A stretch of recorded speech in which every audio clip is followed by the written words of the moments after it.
100% de réussite dans le traitement des phobies. Bonjour, bienvenue dans cette vidéo. Je suis David Vigneron, je suis formateur en thérapie brève, en EFT, ça tombe bien, formateur en hypnose clinique, par ailleurs infirmier diplômé d'État.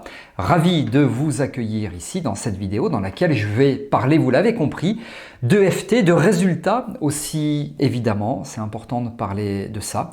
Résultats excellents, même parfois, vous verrez, d'extinction de la mémoire de peur. En bref, vous allez donc comprendre pourquoi les résultats sont définitifs. On va parler de technique aussi. Tout cela dans le contexte des phobies. Sachez que vous pouvez vous abonner à ma chaîne YouTube. Pour cela, cliquez sur le bouton s'abonner et activez la cloche de notification pour être informé lorsque je sors de nouvelles vidéos. C'est à la fois gratuit et régulier, alors profitez-en. C'est parti, 100% de réussite dans le traitement des phobies. Oui, j'ai bien dit 100%. Alors le contexte, c'est quoi? Durant les formations que j'encadre de praticiens en EFT en présentiel, je propose systématiquement à un des stagiaires de traiter sa phobie en une seule séance, en général en 1 heure. Donc c'est formation, à la fois démonstration et en même temps pour un des participants, c'est le traitement d'une phobie. Alors en général ce sont des phobies du style phobies spécifiques telles que araignées, souris, chats, etc. Il y a aussi des phobies relativement improbables. D'ailleurs, je vais vous en partager une, vous allez voir, c'est surprenant. C'était la première fois que ça m'est arrivé, la dernière fois aussi. Restez bien jusqu'à la fin de cette vidéo, vous allez voir. Et donc, je formule cette allégation, 100% des phobies spécifiques traitées en formation lors de démonstrations, donc de vraies phobies, ont été traitées définitivement. Ça a fonctionné dans 100% des cas. Fin d'allégation. Alors évidemment, c'est toujours, je crois, difficile de justifier une allégation. D'ailleurs, je ne vais pas pouvoir vous le justifier, mais je garantis sur mon honneur que personne ne peut honnêtement dire le contraire. Personne ne peut dire non, moi je l'ai vu, il a fait une démonstration en 2015 et ça n'a pas marché, etc. Voilà, ce n'est pas possible ou alors la personne n'est pas honnête. D'ailleurs, ce qui est intéressant, c'est de se poser la question pourquoi les résultats sont durables. Je vous explique. Parce que d'abord, vous travaillez en maîtrisant les techniques, ça c'est important, et en connaissant le mode de fonctionnement du cerveau, à savoir que l'EFT est efficace sur les phobies parce qu'elle agit directement sur ce qu'on appelle la mémoire de peur, stockée, je fais simple, stockée dans l'amygdale cérébrale, qui fonctionne comme un espèce de radar de détection des dangers. Alors cette amygdale, elle peut je mets des guillemets, se dérégler dans le cadre de phobie, ce qui provoque une peur relativement disproportionnée d'une part, incontrôlable d'autre part, en tout cas incontrôlable par la simple volonté. Et les arguments rationnels du style « la petite bête ne mange pas la grosse »,« la souris elle est gentille », etc. ça ne fonctionne pas. L'EFT c'est donc une méthode psychocorporelle, parce qu'on intègre le corps dans l'espace thérapeutique, méthode psychocorporelle, et l'amygdale est plus réceptive au langage du corps qu'au raisonnement verbal. C'est pour cela, comme je le disais il y a quelques secondes, que les arguments rationnels ne fonctionnent pas. Donc, in fine, les résultats obtenus avec l'EFT, ils sont durables, ils sont définitifs parce que la technique s'attaque à la racine physiologique de la peur, je mets des guillemets, en éteignant la mémoire de peur dans l'amygdale. Et le terme technique neuroscientifique, c'est l'extinction de la mémoire de peur. Alors contrairement à des approches qui sont purement verbales, l'EFT cible la partie du cerveau responsable de la réaction phobique, ce qui explique alors son efficacité à long terme. Voilà pour les explications relatives aux résultats et à leur durabilité. Alors, je vous évoque plusieurs cas. Le premier cas, on est en démonstration, une vraie phobie. C'est une kinésithérapeute qui a environ 35 ou 40 ans qui me dit moi j'ai la phobie des chats, est-ce que cet après-midi tu peux travailler dessus en démonstration? Oui, on va travailler dessus. Donc on travaille avec cette personne sur la phobie des chats. Alors on est en France, c'est quand même un petit peu embêtant parce que les chats, il y en a partout. Si c'était la phobie des crocodiles, un petit peu moins embêtant, sauf si elle habite dans certains pays. Sauf que là, les chats, elle y est quand même régulièrement confrontée, d'autant plus qu'elle fait notamment du libéral en tant que kinésithérapeute. Elle va donc chez les patients qui pour un certain nombre ont des chats. Et elle me dit que c'est problématique. Donc, le contexte, vous voyez bien qu'on est en formation, on est dans une salle, on n'est pas dans un cabinet, on n'est pas dans un cadre intime, on est dans un cadre de formation. Il y a 15 stagiaires devant elle qui sont présents et qui regardent en même temps ce qui se passe. Donc elle se sent observée et moi aussi. Et je travaille sans filet, c'est-à-dire que devant 15 personnes, je peux me planter. Il se trouve que j'ai toujours réussi. Je réunis vraiment toutes les conditions pour ce faire, tant dans le fond que dans la forme. Je procède à de l'extinction de la mémoire de peur, petit à petit, désensibilisation progressive, avec une exposition là aussi progressive, avec douceur et sécurisée, à l'élément phobogène. Je lui montre des chats sur des photos, sur l'ordinateur, etc. Et petit à petit, on tapote et elle se libère. Résultat, plus aucune phobie, puisque il se trouve que j'ai retrouvé cette kiné plusieurs mois après, sur des formations notamment sur la gestion de la douleur chronique, parce que les kinés sont très confrontés à ces problématiques, et phobie totalement disparue. Le deuxième cas, et d'ailleurs j'ai imprimé un document ici que je vais vous montrer. On est à Paris, sur le cas de la kiné précédemment, on était en province, là on est à Paris, on n'est pas loin de la maison de la radio, donc des quartiers assez sympas. Je dis ça pourquoi? Parce que la formation se déroule dans une salle et il y a un parc attenant à cette salle, un beau parc, et il y a notamment des pigeons. Pourquoi je vous parle des pigeons? Parce qu'une des participantes, cadre infirmière, me dit moi j'ai la phobie des pigeons, donc demain si tu veux on peut travailler dessus. J'ai ok, allez go, c'est parti. Phobie des pigeons, je crois me souvenir que j'avais jamais travaillé sur la phobie des pigeons, on y va. Mais quand on sait traiter une phobie spécifique, on sait toutes les traiter, il n'y a pas un protocole pour les pigeons, pour les souris, pour les chats, pour les poissons, pour les serpents, voilà, on sait toutes les traiter. Et je dis allez go, on va travailler sur les pigeons, puis je vais vous donner une petite anecdote assez rigolote au regard de cette séance en groupe, en démonstration, mais vraie phobie de vrais pigeons. Donc, ça dure à peu près 1 heure. Là aussi, je fais de l'exposition progressive à l'élément phobogène, les pigeons qui sont sur un écran d'ordinateur. On sort, on essaie de trouver des pigeons, évidemment, il n'y a pas un pigeon, c'est pas grave, on continue avec ce qu'elle voit, les ordinateurs, etc. En 1 heure, elle se sent totalement désensibilisée. Et puis, je crois que c'était le lendemain, on mange ensemble. On est à Paris, pas loin de la maison de la radio, on mange ensemble et puis on boit un petit café. On avait environ 1h30 pour se détendre et elle mange avec moi, avec d'autres participants. Et on boit un café et on prend une petite part de gâteau, voilà, tranquillement. Et là, un pigeon se pose sur la table juste à côté, alors pas sur notre table immédiate, mais juste à côté. Et là, elle en rigole à tel point qu'elle lui donne à manger à ce pigeon. Il y a 2 ou 3 autres pigeons qui arrivent, parce que évidemment, la nourriture attire d'autres pigeons, et elle en rigole comme si elle avait toujours été copine avec des pigeons, ce qui n'était absolument pas le cas 24 heures avant. Résultat définitif, j'ai reçu un mail après, ça date d'il y a une dizaine d'années cette histoire. J'ai gardé, alors c'est pas un mail, c'est une publication Facebook, excusez-moi, je vais vous la montrer, je l'ai imprimée, ça vaut ce que ça vaut en termes de qualité, vous verrez à l'image quand même. Efficacité de ta consultation EFT, donc on n'était pas vraiment en consultation, c'était en démonstration. Ce sont les pigeons, dit-elle, qui se barrent quand ils me voient. Merci David. Et sur sa publication que je vous montre, voilà, j'espère que vous verrez bien. Sur sa publication, elle me met, vous le voyez, une photo de pigeon. Voilà, donc là aussi, objectif atteint, tandis que la caméra, voilà, refait le point. Donc, durabilité, s'agissant des résultats. Moi, je suis très focus résultat. Je pense que c'est très important de penser aux résultats parce que les gens viennent me voir pour obtenir un résultat.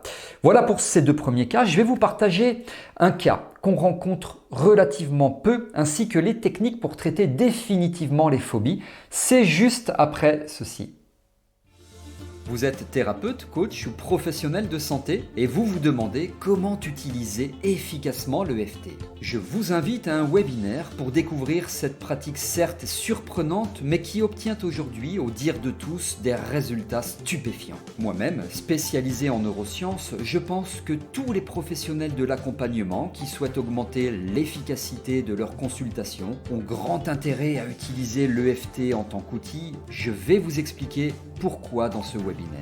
Je vais aussi vous révéler pourquoi l'EFT a un impact aussi profond sur des problématiques très larges. Nous allons notamment évoquer de la différence avec le MDR et je vais vous expliquer quelles sont les erreurs que font beaucoup de praticiens en commençant à utiliser l'EFT et donc qui les empêchent d'obtenir d'excellents résultats. C'est une conférence en ligne très complète qui dure environ 1h15 et je la propose actuellement en accès gratuit pour une période limitée. Si l'EFT vous intéresse, je vous invite donc à vous inscrire immédiatement en cliquant sur le lien situé dans la description de cette vidéo. Les places sont limitées afin de pouvoir répondre à vos questions de manière personnalisée. J'ai constaté des milliers de fois à mon cabinet à quel point cette méthode est ultra efficace, bluffante, sur des thématiques aussi variées telles que les phobies, le stress post-traumatique, le deuil, les douleurs, le manque de confiance en soi, les troubles du sommeil, etc.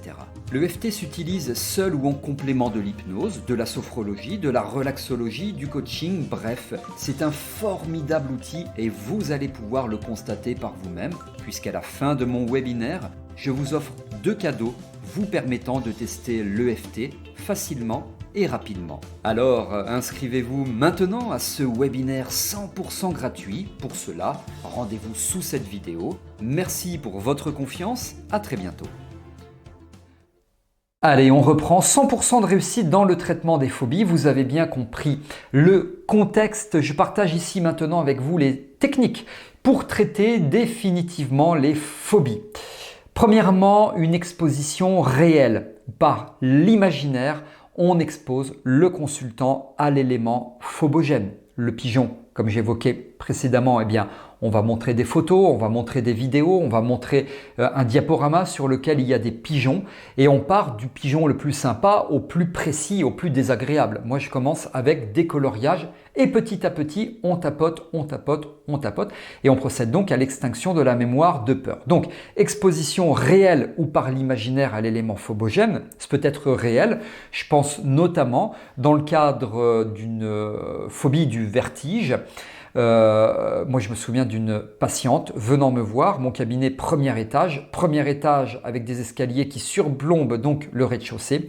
Elle avait extrêmement peur, elle était limite malaise vagal en arrivant en haut, enfin au premier étage, et on a tapoté du premier étage. Elle se penchait tout en sécurité bien sûr pour regarder le rez-de-chaussée. Donc là, c'était vraiment une exposition in vivo, quoi, pour de vrai, puisqu'il n'y avait pas de diaporama, étant entendu que j'ai travaillé aussi avec des diaporamas. Donc, exposition.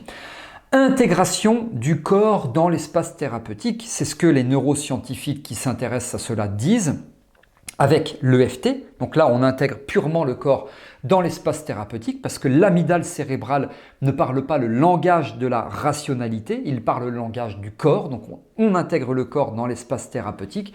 Moi j'ai l'habitude de combiner l'EFT avec de la respiration, ce que j'appelle la respiration désensibilisante parce qu'elle active le système nerveux autonome parasympathique et donc intégration EFT plus désensibilisation plus d'autres choses, je vous la fais courte pour cette vidéo, jusqu'à désensibilisation totale parce qu'on provoque une extinction définitive de la mémoire de peur. Si je parle d'une façon très résumée en vulgarisant, on vide l'amygdale cérébrale, on le déconnecte. Enfin, dans ces contextes-là, parce qu'il n'est pas question de le déconnecter totalement, évidemment. Je parle dans ce contexte-là, contexte relatif à l'élément phobogène pour lequel le consultant vient nous voir.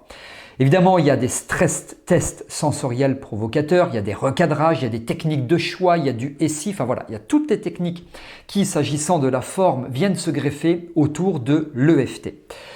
Alors, le troisième cas que j'évoque avec vous, alors là, on est en EFT, formation, démonstration de groupe, et aussi surprenant que ça puisse paraître, personne n'a de phobie. Je dis, c'est pas possible que personne n'a de phobie. Il y a toujours une phobie de l'avion, une phobie des araignées, une phobie des souris, des serpents. Personne n'a de phobie. Et ça m'embête un peu en formation en présentiel, donc de travailler sur une fausse phobie parce que ça fait trop comédie, donc je veux travailler sur une vraie phobie. Et puis le lendemain, une personne me dit, bah moi j'ai une phobie de, je vais vous dire c'est quoi, je vous laisse deviner, la trypophobie. La trypophobie, c'est la phobie des trous. Et donc cette personne, elle a la phobie des trous. Mais je dis, c'est quoi explique-moi, c'est quoi la phobie des trous? Bah, par exemple, là, j'avais une chemise, elle me dit, là, tu as une chemise et tu as un bouton qui n'est pas fermé. Il y a donc un trou, puisque le bouton n'est pas fermé. Eh bien ça m'angoisse. Quand je fais cuire du riz, à un moment donné, ça fait comme des espèces de trous ou de cratères. Et ça m'angoisse. Enfin voilà, tous les trous en général. Bon, je me dis, ça c'est assez atypique, moi j'ai jamais travaillé là-dessus, mais comme je l'évoquais, si on sait travailler sur un trou, on sait travailler, sur une phobie, on sait travailler sur globalement toutes les phobies. Donc je commence les protocoles habituels et puis j'essaie de trouver une cause. Mais pourquoi as-tu la phobie des trous? Et là, elle ne trouve pas de réponse. Donc on travaille et je galère un peu, j'arrive quand même à désensibiliser un petit peu, voilà, petit à petit, mais je n'arrive pas au résultat escompté. Alors, le résultat, s'agissant de cet accompagnement démonstration pendant cette formation, il est quand même assez mitigé. Mais je vous ai dit que je réussissais dans 100% des cas. Qu'est-ce qui se passe? Le lendemain matin, là on est en gros milieu, fin d'après-midi, le lendemain matin, elle vient me voir et elle me dit « Merci, grâce à ce qu'on a fait hier soir, enfin hier après-midi en EFT, j'ai pu identifier quelle est la cause de cette trypophobie, donc la cause de cette phobie des trous. On était tous les deux, et ben, je vois les larmes monter, ben, je dis, tu veux bien m'en parler, est-ce que tu veux bien me dire? Elle me dit oui, en fait il y a, je sais plus, c'était assez récent, 1 ou 2 ans je crois, mon mari, me dit-elle, s'est suicidé, il s'est pendu et en fait pour moi les trous, je les ai associés à l'image du cercueil qu'on glisse dans le trou, donc vous voyez l'image, voilà. Et là, ça a été très intéressant. Alors elle me dit, maintenant je sais sur quoi je dois travailler, c'est le deuil de son mari. Alors, je précise que je n'ai pas travaillé sur le deuil de son mari pendant la formation parce que on était, je crois, au dernier jour quand elle m'a dit ça. Après, elle a entrepris une prise en charge, mais ce n'était pas moi. Donc, j'estime là, sur ce cas extrêmement particulier et rarissime, avoir réussi parce qu'on a réussi à trouver une cause et ça, c'est génial. Voilà en quoi je voulais partager avec vous que s'agissant de l'accompagnement de phobies spécifiques dans le cadre de démonstrations durant des formations, donc des vraies phobies puisque ce n'est pas des comédiens, des comédiennes, vous l'avez compris. Voilà pourquoi je soutiens cette allégation, je suis à 100% de réussite. D'une façon assez globale, c'est un taux de réussite c'est du 100% de réussite pour mes accompagnements, pour les phobies spécifiques. Il y a un certain nombre de conditions à réunir, vous l'avez compris, du savoir-faire, du savoir-être à acquérir aussi bien sûr. Ça fonctionne très bien pour de multiples raisons, notamment neuroscientifiques, qui sont aujourd'hui tout à fait expliquées. Je détaille tout ça dans la conférence en ligne. Je vous invite et je vous invite à y participer. Voyez sous cette vidéo le programme. Inscrivez-vous. Merci de m'avoir écouté. J'espère que cette vidéo vous a plu. Si c'est le cas, vous pouvez liker en cliquant sur le pouce bleu. Et si vous avez des questions, remarques, commentaires, suggestions ou autres, c'est sous cette vidéo. Je réponds à vos questions sans intermédiaire. C'est moi qui vous réponds. Merci de m'avoir écouté. À très bientôt dans le webinaire, ici ou là, dans d'autres vidéos. À très bientôt. Merci.